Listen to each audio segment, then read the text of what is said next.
பிறக்கிறது பெண் பிள்ளையா இருந்துட்டா அப்பப்பா என்ன ஒரு பாடுடாப்பா. சொத்து சேர்க்கணும், நகை நட்டு சேர்க்கணும், சேமிக்கணும், பணத்தை மிச்சப்படுத்தணும், சேமிக்கிற பணத்தை கொண்டு பேங்க்ல போடணும். ஏன், எதுக்கு மனச போட்டு ஏன் இப்படி வருத்தி கொள்றீங்க? ஏன் துவண்டு போறீங்க? நீங்க செய்ய வேண்டியது ஒரே விஷயம்தான். அதை செய்தாலே போதும். அவங்களுக்கு நல்ல படிப்பை கொடுங்க. இதையுமே ஏறி மிதித்து துணிஞ்சு நிக்கக்கூடிய தன்னம்பிக்கைய வளர்த்து விடுங்க. நல்ல படிப்பு அவங்களுக்கு கற்றுக் கொடுங்க. அது மட்டும் இல்ல, கலைகள் பயில, அது இசையாகட்டும், நடனமாகட்டும், தற்காப்பு கலைகளை அவங்களுக்கு பயிற்றுவியுங்க.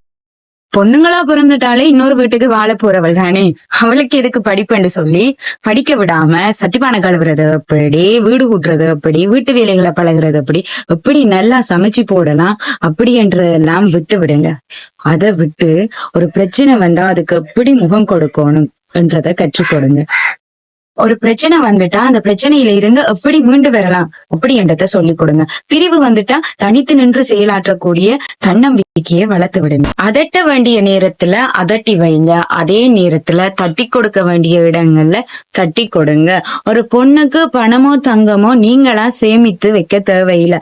அவளுக்கு ஒரு கல்வியை கொடுங்க, அவளே தங்கமும் பணமும் தானாக அவளை சேரும். உங்கள் வளர்ச்சியை கண்டு இந்த உலகமே உங்களை கண்டு வியக்கட்டும். பெண் பிள்ளைகளுக்கு கல்வியை மட்டும் கொடுத்தாலே போதும், அவர்களுடைய வாழ்க்கையில் முன்னேறி விடுவார்கள். சீரும் சிறப்புடன் வாழ வாழ்த்துகின்றேன்.